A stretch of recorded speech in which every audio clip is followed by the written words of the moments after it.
big leap for us in the last 18 months getting involved with esports and education, so it's a privilege to be here today. I'm going to take you over a few slides to begin with, just to kind of talk about what esports is and kind of who we are. So if you know about this already, then I won't spend too much time on it. So what is esports? Well, esports is organised, competitive, human v human video gaming, where people can play against each other online, and it's a live spectator events. Esports is played by both amateurs and professionals, and it's open to all, regardless of gender, physical or mental ability. Esports can be played on PCs, consoles, mobiles. Depending on the game, the format can be 1v1 all the way up to 6v6 and so on. At the top level, leading global teams and players can earn significant sums in wages, prize money each year. And as you might have noticed last year, you can also become a medal event as well for esports. And Esports Scotland won 2 silver medals last year, which was good. Esports can be team-based and is always played against another person or people. Therefore, it is more social and more beneficial than the stereotypical perceptions of solo video gaming. In the UK, esports is classified as a game, like chess and bridge, not a sport. And some other countries around the world where mind games are classified differently, esports is recognised as a sport. So that's evolved and all the different decks that we've kind of had over the years, but I think that's quite a good overview of kind of what esports is. And I can imagine if you're here today, you'll have your own experiences and how you engage with esports. Who are Esports Scotland? Scotland, we're a leading esports organisation. We're located up in Dundee.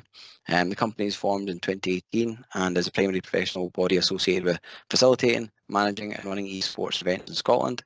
The company's got established to promoting esports events in Scotland with a demonstrable track record of establishing working partnerships with companies associated with gaming and esports such as Lenovo, Currys, Predator, Iron Brew, GT Omega and Yo-Yo Tech.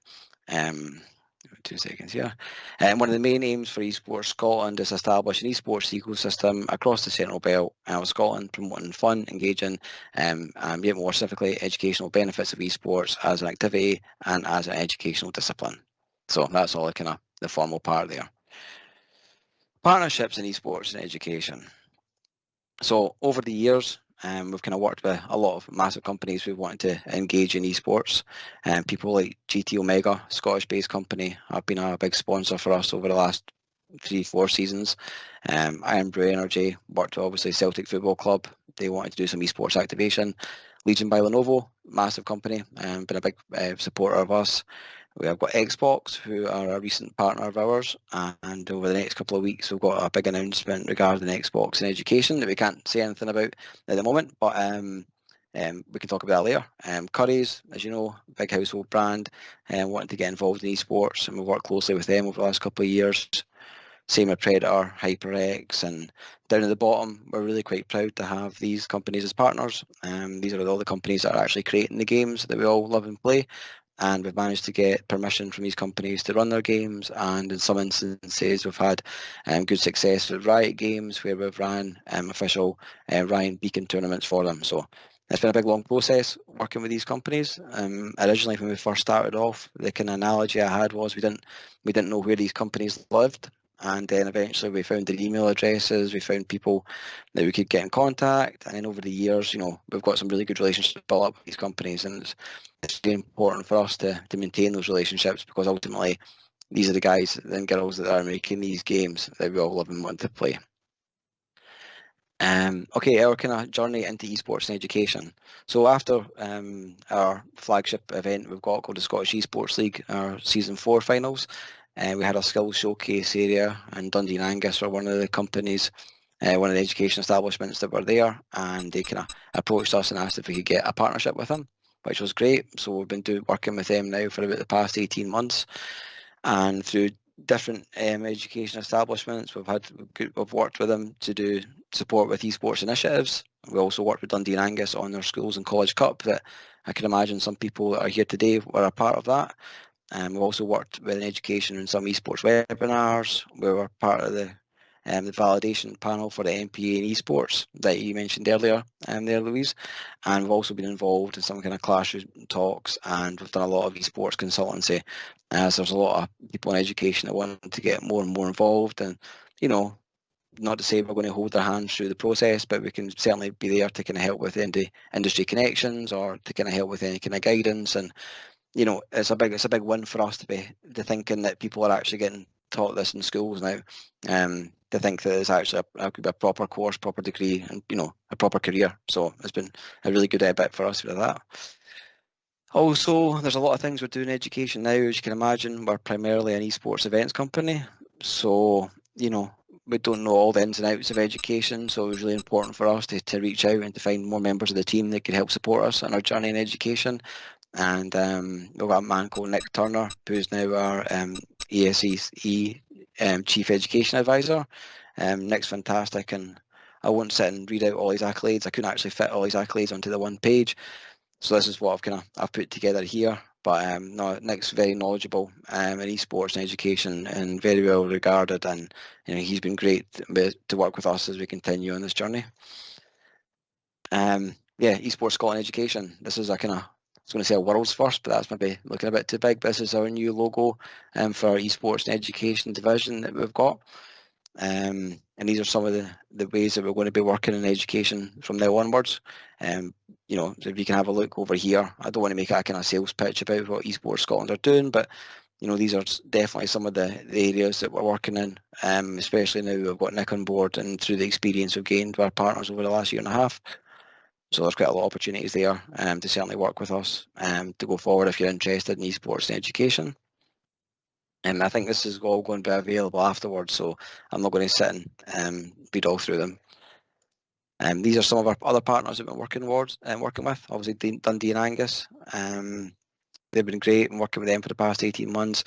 Companies like Blackadder's, Legal Team, obviously Angus Council that we'll talk about a little bit later.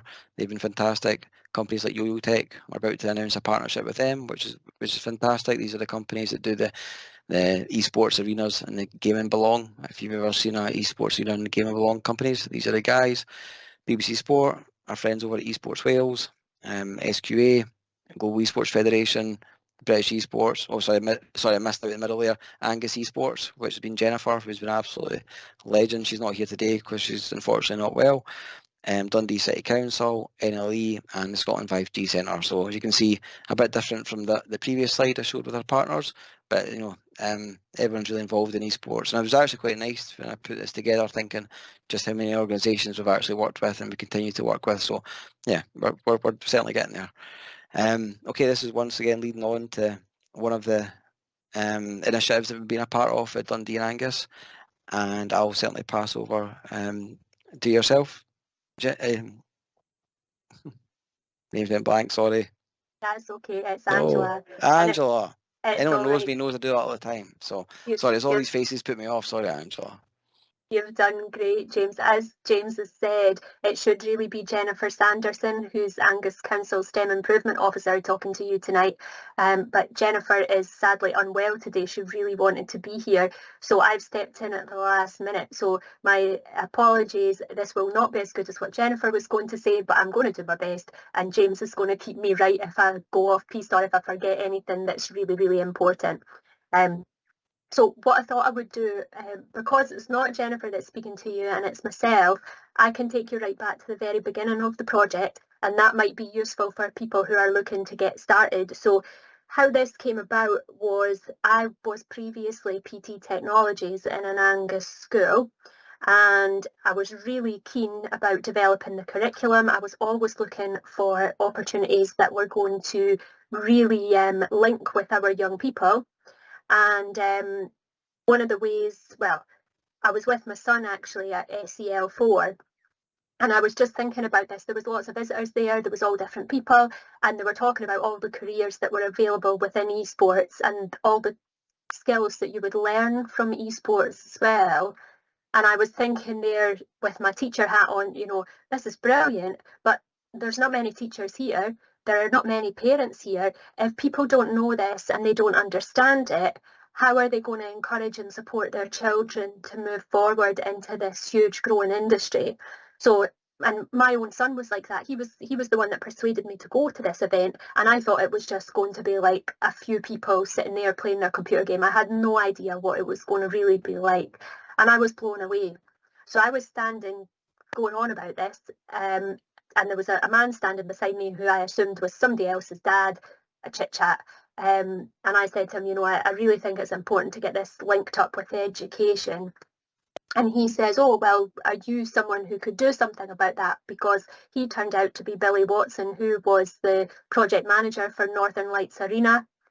So he, sorry, I've just been distracted seeing in the chat that Scott Barber is asking if I've left Money Feed. I'm seconded to Angus Council, Scott. So I'm still here, but I'm working in the improvement team now. Anyhow, so I was saying we met Billy Watson, who was from Northern Lights Arena, and he was the project manager, and says, you know, I agree with what you're saying. We can hook you up with all the necessary people within the industry and within education, and we can do something about this. So that was over 2 years ago now. And we then met together. So can you flick back to the previous slide, please, James? Yeah, sure. Thank you. So we then put together a little steering group. So Billy Watson was on it, who's not in this picture. He's not been involved in the work of the project in school, but he was part of it to begin with. At the top left, I think the way you'll be looking at it, that's Laura Louch from Dundee and Angus College. So she's the curriculum leader for creative industries. Then it's Jamie Menis, who's from CERC, and he leads up on the Young STEM Leader programme, which was something that we built into this project. That's James you see down there. And on the bottom right, that is Jennifer Sanderson. So what we had to do was we had to build capacity in order to drive this forward. So we didn't have anybody in Angus who would have this as their role to develop this type of a project. We would have then been relying on individual class teachers who have already got lots to do, trying to develop the resources. And so we applied to Education Scotland, who's another one of our partners now, and we're so grateful to get the STEM bid funding. And that allowed us to appoint Jennifer, who you see here, for 2 days a week. And she didn't start until November last year. So that has been 2 days a week, with all the Monday holidays and everything else, that Jennifer has completed this vast amount of work in collaboration with everyone. So a huge hats off and congratulations to her for getting through that in that time scale. Okay, next slide, please.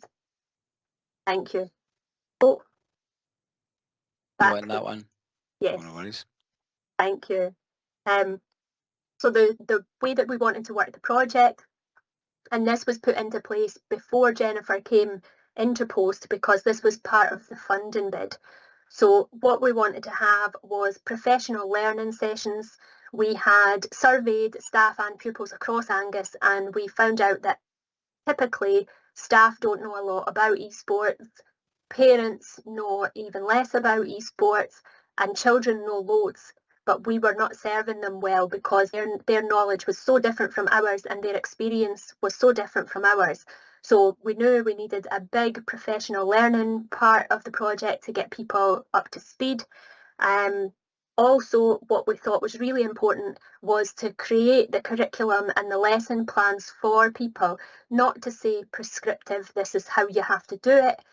It's merely to give people that starting point, because everyone is busy. We all know what it's like. And in the climate over the last year, with everything that's gone on in the country and in education, it has been so busy. So that was like the supportive part of it, was that we would develop that, or Jennifer would go on to then develop that, and then it would give people something to work with. And it was also really important to work with the partners so that we made this a really rounded experience for young people and drew on the expertise of the other folk who were willing to help and support. Okay, next one, please. So this was when Jennifer took over the work stream sort of between the last slide and this one. And I stepped back, just sort of facilitating from my authority role. So Jennifer dug a lot deeper into the 4 capacities to link up the project. And this was part of the new curriculum refresh work as well. So Jennifer's also on our curriculum community of practice across the TRIC. So she's working closely with Education Scotland, getting input about refreshing the curriculum and the new narrative around the curriculum. And she tied that in to this, linking each of the 4 capacities to her project. And the smaller aims that you can see, written on in black, these kind of developed into the learning intentions and success criteria for the project. and this allowed her to have a very clear vision and all the IDL links in place. Next slide, please. So it was really important that the IDL links were meaningful and relevant. We didn't want to be shoehorning in things that didn't really relate to it. People get tired of that. What we wanted was to highlight the natural links that exist, and there are so many of them. Within esports, you have to be a really good communicator with your team. There's also jobs and roles in esports that involve, well, they call it casting. We would maybe call it broadcasting to make it understandable. And James, when I was at SEL5 and listening to the casting, the speed at which they can react and explain what is going on in the screen is an incredible skill. That is an amazing skill. So it was those kind of things we wanted to build into it. People in esports have to be able to work constructively in a team. They have to work with others. They have to be able to take on board criticism and learn and develop to move forward. They have to be very focused for the time that they are playing the games, and also in training. Have to be very resilient. You're not going to win every time, and certainly not at the beginning. So that again was a skill that was really important for us to develop in our young people. A big part from the parent surveys for us in Angus was about the risks of online play. So we wanted to include a lot in the project that covered online safety, how to set, I've forgotten the word for it, but how to set all the parameters so that kids can only access certain things and we can keep them as safe as possible online. And there was all the creativity around esports too. So it's not just about playing the games, but coming up with ideas for games, coming up with characters for games, creating your team logo, all that kind of thing, and the creative tactics and team play, which really link with actual sports because a lot of that is very similar. So I think hopefully you can see from this how esports naturally fits the curriculum for what we're trying to deliver in schools, and highlights the links to literacy, online safety and skills. Okay. Next slide. Yep, thank you. So these were the project aims that Jennifer created in collaboration with the partners. So this was then to allow us to develop the project and then measure how successful it had been against the aims. Just leave them up for a minute so you can read them.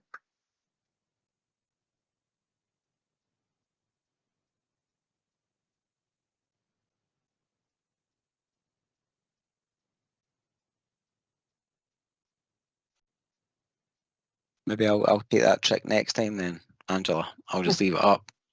Yeah, it's nerve-wracking though, James, sitting here in the silence while people read, but yeah. So on the fourth one on here, if you've got down that far, because we wanted to get as much for our young people as possible out of this, and I think as well to sort of persuade our staff in Angus to engage with this and take it on board, we wanted to link up with as many positives for the children and young people as we could. So we linked the project to the STEM Nation Award, and Jennifer built in a way for the young people to gain the Young STEM Leader Award by taking part in this project. So every young person in Angus who takes part will become a Young STEM Leader as part of it, and every school will have all the evidence necessary should they wish to apply for an aspect of the STEM Nation Award. Okay, next slide please. Okay, so these are the wins as we see them at the moment from being involved in the project. So Jennifer has successfully built links between our local authority and schools with people within the esports industry, with James, but we've met a lot of gamers and other people as well through it and built that kind of DYW link too. So that's new. We didn't have great partnerships with esports prior to this project. We've got 15 members of staff so far taking part in the professional learning associated with this. And the programme Jennifer created was really comprehensive. It's 8 hours of additional professional learning, 8 sessions. And we were supposed to have only 5 schools taking part in the pilot, but people were so keen that we ended up with 15 members of staff taking part in the pilot. We had over 300 pupils taking part, so they're doing that right now, which is quite exciting, and I just can't wait for the opportunity. It's, as I say, it's not my job anymore to be delivering this, but I hope I'll get the opportunity soon to pop in and see how it is going in real life in the classrooms. But the feedback is really positive from staff and pupils. And now, because the pilot has been successful, we are rolling this out in Angus, and it is open to other schools. And we've also rolled it out to our trick buddies. So Dundee and Perth and Kinross staff are welcome to join us on any training that goes along with it. What we can't do is Jennifer goes round delivering the kit, the esports kit, to the different schools in Angus, and she timetables that. So we won't be able to share that. Each authority who comes on board would have to get their own kit. But you're more than welcome to be involved and trained with the resources. And the fourth big win is we are always trying to develop links to our local context for the world of work. So with the esports arena planned to be built in Dundee, and this going on to be a huge aspect of employment in the area, then this is a really good opportunity to develop the young workforce in that way. Okay. Next slide, please.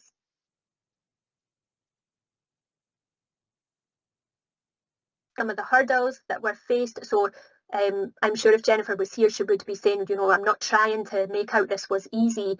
I know from supporting her that there were some real challenges in this project, but I don't think that means that you shouldn't try to do things just because it's difficult. We can work out ways around it. So the biggest challenges were time. So to begin with, it was like, who's going to do this? Who is going to have the time? Teachers could implement it because it would cover a lot of their STEM outcomes plus other outcomes, but who would actually develop it? But we got around that by bidding to Education Scotland for the project lead, so we were able to resolve that. And then on coming into post, Jennifer was so organised with the SMART targets. She did a racing matrix that I have never seen before, but maybe if there's anybody here who's in business, you maybe know all about that, but I had never heard of it. But it's who's responsible, who's accountable, who needs to be communicated with about things, and who just needs to be informed. So because she was working with so many different partners from Education Scotland, from the partners that we already covered, that matrix allowed her to keep a really clear track of who was doing what when, who was responsible, and made sure that the project stayed on track with deadlines for all the stakeholders. She also then had to create a timetable for schools because, again, when will they do it? Schools are packed, curriculums are jam-packed, so when was this going to fit in? And by working in advance and communicating clearly with people, she was able to create a working timetable in order to do that. Another big challenge was the networking, not in terms of working with other people, that was great, more so the actual network for the running the software and running the devices in schools. And I know there are some people I saw in the chat who are from schools who have already overcome this and have set up their own esports rooms. In Angus, we were not ready for that. The Angus IT department was not ready for linking up Xboxes to our IT system. Our firewalls wouldn't let the games through. There was all kind of problems in tackling that. But what Jennifer did was work really closely with our IT team and also work with Laura at Dundee and Angus to get support from their IT team as well to then develop our own solution. And what we've done to get around it is we have set up like our own kind of separate network through a broadband provider. And then it's like a pop-up router that Jennifer takes around with her when she's delivering the kits to the schools. The router comes as well, and the Xboxes are hooked up to that rather than the school network. So you don't need to worry as much about all the firewalls and all the other things that can get in your way within the school system. The other big issue was the technology, and some of the problems that were encountered with this are quite funny because initially we just thought, right, how are we going to play these games? And some schools have PCs or laptops or Chromebooks, so we had like a range of options.